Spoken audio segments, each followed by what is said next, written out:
ವಿನಯ್ ಕುಲಕರ್ಣಿಗೆ ಮತ್ತೊಂದು ದಿನ ಟೆನ್ಷನ್. ಶಿಕ್ಷೆ ಪ್ರಮಾಣದ ಆದೇಶ ಕಾಯ್ದಿರಿಸಿದಂತಹ ಕೋರ್ಟ್. ವಿನಯ್ ಕುಲಕರ್ಣಿಗೆ ಮತ್ತೊಂದು ದಿನ ಟೆನ್ಷನ್ ಶುರುವಾಗಿದೆ. ಶಿಕ್ಷೆ ಪ್ರಮಾಣದ ಆದೇಶವನ್ನ ಕೋರ್ಟ್ ಕಾಯ್ದಿರಿಸಿದೆ. ವಾದ ಪ್ರತಿವಾದಗಳನ್ನು ಆಲಿಸಿದಂತಹ ಜನಪ್ರತಿನಿಧಿಗಳ ಕೋರ್ಟ್ ನಾಳೆ ಶಿಕ್ಷೆ ಪ್ರಮಾಣ ಪ್ರಕಟಿಸಲಿರುವಂತಹ ಸ್ಪೆಷಲ್ ಕೋರ್ಟ್. ಇದಕ್ಕೂ ಮುನ್ನ ಜಡ್ಜ್ ಮುಂದೆ ಕೊಲೆಗಾರ ವಿನಯ್ ಕಣ್ಣೀರು. ತಮ್ಮ ಕಷ್ಟ ಮತ್ತು ಕುಟುಂಬದ ಕಷ್ಟ ಹೇಳಿಕೊಂಡಂತಹ ಕುಲಕರ್ಣಿ ಕನಿಷ್ಠ ಶಿಕ್ಷೆ ವಿಧಿಸುವಂತೆ ಕೈ ಮುಗಿದು ಕಣ್ಣೀರಾದ ವಿನಯ್. ಬರೀ ವಿನಯ್ ಮಾತ್ರ ಅಲ್ಲ, ಉಳಿದ ಅಪರಾಧಿಗಳ ಹೇಳಿಕೆ ದಾಖಲಾಗಿದೆ. ಗರಿಷ್ಠ ಶಿಕ್ಷೆಗೆ ಮನವಿ ಮಾಡಿರುವಂತಹ ಸಿಬಿಐ ಪರ ವಕೀಲರು. ಸಿಬಿಐ ಲಿಖಿತ ವಾದದಲ್ಲಿ ಜೀವಾವಧಿ ಶಿಕ್ಷೆ ಕೋರಿ ಮನವಿ. ಆದ್ರೆ ಕನಿಷ್ಠ ಶಿಕ್ಷೆಗೆ ಮನವಿ ಮಾಡಿರುವಂತಹ ಅಪರಾಧಿ ಪರ ವಕೀಲರು ವಾದ ಪ್ರತಿವಾದವನ್ನ ಆಲಿಸಿ ಶಿಕ್ಷೆ ಪ್ರಮಾಣವನ್ನ ಕಾಯ್ದಿರಿಸಿದೆ ಕೋರ್ಟ್. ವಿನಯ್ ಕುಲಕರ್ಣಿಗೆ ಈಗ ಮತ್ತೊಂದು ದಿನ ಟೆನ್ಷನ್ ಶುರುವಾಗಿದೆ. ಮತ್ತೊಂದು ದಿನ, ಯಾಕೆಂದ್ರೆ ಶಿಕ್ಷೆಯ ಪ್ರಮಾಣ ಏನಿದೆ ಅದನ್ನ ಕೋರ್ಟ್ ಕಾಯ್ದಿರಿಸಿದೆ. ಆದೇಶವನ್ನ ಇನ್ನೂ ಪ್ರಕಟ ಮಾಡಿಲ್ಲ. ಹಾಗಾಗಿ ವಾದ ಪ್ರತಿವಾದವನ್ನ ಆಲಿಸಿದಂತಹ ಜನಪ್ರತಿನಿಧಿಗಳ ಕೋರ್ಟ್ ನಾಳೆ ಶಿಕ್ಷೆ ಪ್ರಮಾಣವನ್ನ ಪ್ರಕಟಿಸಲಿದೆ ಈ ಸ್ಪೆಷಲ್ ಕೋರ್ಟ್.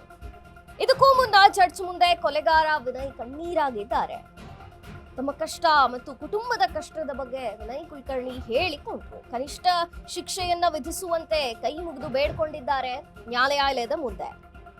ಬರೀ ವಿನಯ್ ಮಾತ್ರ ಅಲ್ಲ, ಉಳಿದ ಅಪರಾಧಿಗಳ ಹೇಳಿಕೆ ಕೂಡ ಇಲ್ಲಿ ದಾಖಲಾಗಿರುತ್ತೆ. ಗರಿಷ್ಠ ಶಿಕ್ಷೆ ಮನವಿ ಮಾಡಿರುವಂತಹ ಸಿಬಿಐ ಪರ ವಕೀಲರು. ಆದ್ರೆ ಸಿಬಿಐ ಲಿಖಿತ ವಾದದಲ್ಲಿ ಜೀವಾವಧಿ ಶಿಕ್ಷೆ ಅಂತ ಅಲ್ಲಿ ಮನವಿ ಮಾಡಲಾಗಿದೆ. ಆದ್ರೆ ಕನಿಷ್ಠ ಶಿಕ್ಷೆಯನ್ನ ಕೊಡಿ ಅಂತ ಅಪರಾಧಿ ಪರ ವಕೀಲರು ಮನವಿ ಮಾಡಿದ್ದಾರೆ. ವಾದ ಪ್ರತಿವಾದವನ್ನ ಆಲಿಸಿ ಶಿಕ್ಷೆಯ ಪ್ರಮಾಣ ಏನು ಅನ್ನೋದನ್ನ ಕೋರ್ಟ್ ಕಾಯ್ದಿರಿಸಿದೆ ಈ ಆದೇಶವನ್ನ.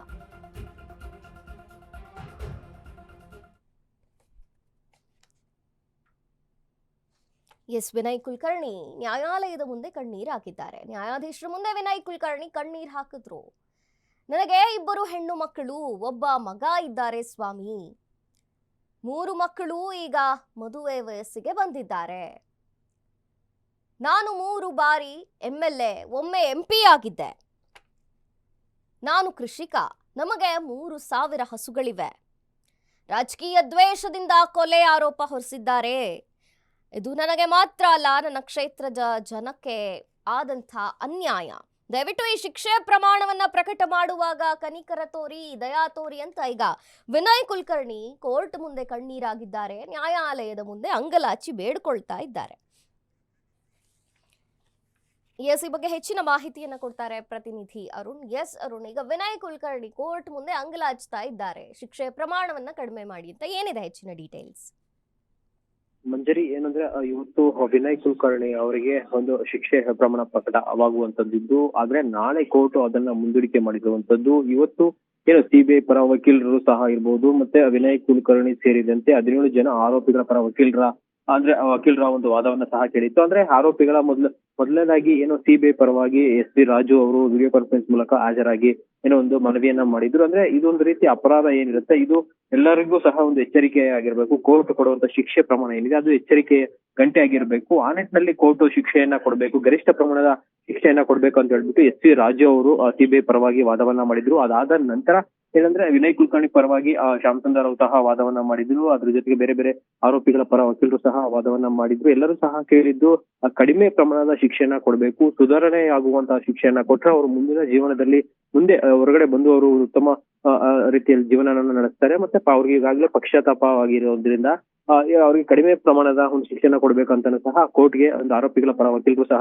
ಕೇಳಿದ್ರು. ಅದರಲ್ಲಿ ಪ್ರಮುಖವಾಗಿ ವಿನಯ್ ಕುಲಕರ್ಣಿ ಅವರು ಅವರನ್ನ ಜಡ್ಜ್ ಸಹ ಪ್ರಶ್ನೆಯನ್ನ ಮಾಡಿದ್ರು. ನೀವೇನ್ ಕೆಲಸ ಮಾಡಿದ್ರಿ, ಮತ್ತೆ ಎಷ್ಟು ವರ್ಷಗಳಿಂದ ರಾಜಕೀಯ ಜೀವನದಲ್ಲಿ ಇದ್ದೀರಾ, ಮತ್ತೆ ನಿಮ್ಮ ಬ್ಯಾಕ್ ಗ್ರೌಂಡ್ ವೃತ್ತಿ ಏನು ಅಂತ ಸಹ ಕೇಳಿತ್ತು. ಆ ಒಂದು ಸಂದರ್ಭದಲ್ಲಿ ನನಗೆ 3 ಜನ ಮಕ್ಕಳಿದ್ದಾರೆ. ಅವರಿಗೆ ಎಲ್ಲರೂ ಸಹ ನಾನು ಮದುವೆಯನ್ನ ಮಾಡಬೇಕು. ನಾನು 27 ವರ್ಷದಿಂದ ರಾಜಕೀಯ ಜೀವನದಲ್ಲಿ ಇದ್ದೀನಿ. ನನ್ನ 3 ಬಾರಿ MLA ಆಗಿದ್ದೀನಿ, 1 ಬಾರಿ MP ಆಗಿ ಕಂಟೆಸ್ಟ್ ಅನ್ನ ಮಾಡಿದ್ದೀನಿ. ಆ ಒಂದು MP ಆಗಿ ಕಂಟೆಸ್ಟ್ ಮಾಡಿದಂತಹ ಒಂದು ವೇಳೆ ಒಂದು ರಾಜಕೀಯ ದ್ವೇಷದಿಂದ ನನ್ನ ಮೇಲೆ CBI ಕೇಸ್ ಅನ್ನ ಕೊಟ್ಟು ನನ್ನ ಅರೆಸ್ಟ್ ಮಾಡಿದ್ದಾರೆ. ಇದರಲ್ಲಿ ಯಾವುದೇ ರೀತಿಯಂತ ಒಂದು ದುರುದ್ದೇಶ ಇಲ್ಲ ಅಂತ ಹೇಳ್ಬಿಟ್ಟು ಅವರು ಮಾಡಿರುವಂತದ್ದು. ಅದ್ರ ಜೊತೆಗೆ ಏನಂದ್ರೆ ವಿನಯ್ ಕುಲಕರ್ಣಿ ಅವ್ರಿಗೂ ಸಹ ಏನು ಒಂದು ಜಡ್ಜ್ ಮುಂದೆ ಕಡಿಮೆ ಮಟ್ಟದ ಶಿಕ್ಷೆ ಪ್ರಮಾಣ ಕೊಡ್ಬೇಕು ಅಂತ ಸಹ ಕೇಳ್ಕೊಂಡಿದ್ರು. ಯಾಕಂದ್ರೆ ಅವ್ರಿಗೆ 3 ಜನ ಮಕ್ಕಳಿದ್ದಾರೆ, ಅವ್ರಿಗೆಲ್ಲರೂ ಸಹ ಮದುವೆ ಮಾಡ್ಬೇಕು, ಮದುವೆ ವಯಸ್ಸಿನ ಮಕ್ಕಳಿದ್ದಾರೆ. ಜೊತೆಗೆ ನಾನು ಯಾವುದೇ ರೀತಿಯಾದಂತ ತಪ್ಪನ್ನ ಮಾಡಿಲ್ಲ, ಮತ್ತೆ ರಾಜಕೀಯ ದೇಶದಿಂದ ಈ ರೀತಿ ನನ್ನ ಶಿಕ್ಷೆಗಳು ಪಡಿಸಿದ್ದಾರೆ ಅಂತ ಹೇಳಿಬಿಟ್ಟು ಅವ್ರು ಜಡ್ಜ್ ಮುಂದೆ ಕೇಳ್ಕೊಂಡ್ರು. ಜೊತೆಗೆ ಏನಂದ್ರೆ ನನಗೆ 3,500 ಅಷ್ಟು ಹಸುಗಳಿದೆ, ಅದನ್ನ ಸಾಕಬೇಕು, ಮತ್ತೆ ಏನು ನನ್ನ ಕ್ಷೇತ್ರದ ಜನತೆಗೆ ಅನ್ಯಾಯ ಆಗುತ್ತೆ ನನಗೆ ಈ ರೀತಿ ಶಿಕ್ಷೆನ ಕೊಟ್ಟು, ಹಾಗಾಗಿ ಕಡಿಮೆ ಮಟ್ಟದ ಒಂದು ಶಿಕ್ಷೆನ ಕೊಡ್ಬೇಕಂತ ಸಹ ಒಂದು ಕೇಳ್ಕೊಂಡ್ರು. ಸೊ ಎಲ್ಲಾ ವಾದ ಮತ್ತೆ ಪ್ರತಿವಾದ ಆಲಿಸಿದಂತ ಕೋರ್ಟ್ ಶಿಕ್ಷೆ ಪ್ರಮಾಣದ ಬಗ್ಗೆ ನಾಳೆ ಡಿಸೈಡ್ ಮಾಡುತ್ತೆ, ಮತ್ತೆ ಶಿಕ್ಷೆ ಪ್ರಮಾಣವನ್ನ ನಾಳೆ ಪ್ರಕಟ ಮಾಡುತ್ತೆ ಅಂತ ಹೇಳ್ಬಿಟ್ಟು ಅರ್ಜಿಯ ವಿಚಾರಣೆಯನ್ನು ನಾಳೆಗೆ ಮುಂದೂಡಿರುವಂತದ್ದು. ಮಂಜರಿ. ಓಕೆ ಅರುಣ್, ಥ್ಯಾಂಕ್ ಯು ನಿಮ್ಮೆಲ್ಲ ಮಾಹಿತಿಗಾಗಿ.